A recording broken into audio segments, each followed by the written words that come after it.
Today is the 20th of March, that is 2025, and the government of Emerson Dambudzo Mnangagwa has decided to respond to Blessed Geza. If you remember, Blessed Geza initially gave a signal for the people of Zimbabwe to protest on the 31st of March, that is 2025.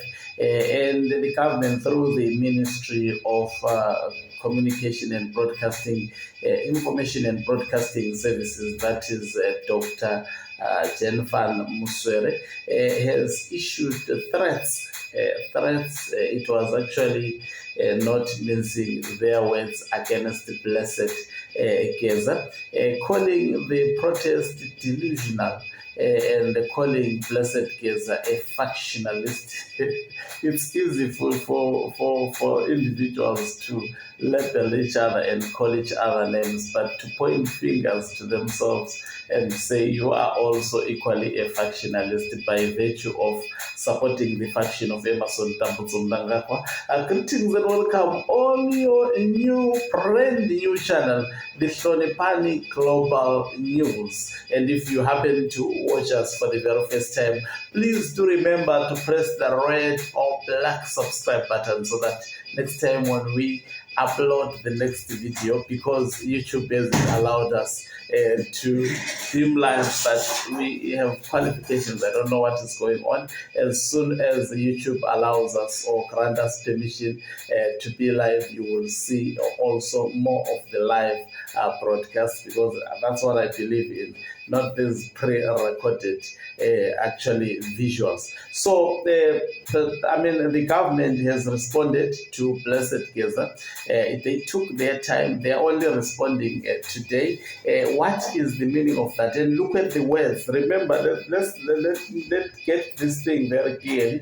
That Minister Jenfan Muswere is actually conveying not his own thoughts, but he has been told that go and say A, B, C, D. So he is sent by Emerson Dambudzo Mnangagwa to respond to Blessed Geza. One of the issues they said they won't, in Zimbabwe they would not allow illegal protest to see the light of the day. So already they are calling this protest illegal, and we know in Zimbabwe protests are not allowed. The last time Zimbabweans protested, about 6 were killed on the streets of Zimbabwe in Harare on a broad daylight in front of the international media. That's what normally happens. So now we wait to see what exactly would be the order of the day. Now that Blessed Geza is called to protest, and the government of Emerson Dambudzo Mnangagwa is saying no to protest. They would not allow anybody to enter the streets of Zimbabwe, even going as far as saying the security apparatus in Zimbabwe are on high alert. We have seen the government ministers issuing these threats even before Blessed Geza gave the signal, saying they would not allow Mnangagwa to be insulted. That is what they were saying too. They would not allow protest to see the light of the day. So what are we witnessing in Zimbabwe politically unfolding? We are seeing within one political party a faction that is saying we are ready to go to the streets, and a faction that says if you go to the streets, we are ready to deal with you. So at the end of the day, what we are bound to witness are confrontations, physical confrontations between these factions. Now, if the 31st of March protest does not become successful, then that would be a blow, especially to the faction of retired General Chiwenga. He would be perceived as weak, and definitely the Emerson Dambudzo Mnangagwa faction will celebrate. Already I have seen matches being organized, but these matches are for Mnangagwa faction. So the other faction which currently runs state apparatus and institutions, they can essentially grant themselves the right to protest. They are busy protesting, singing 2030 mantra song, the very songs that are actually opposed by the other faction. But the other faction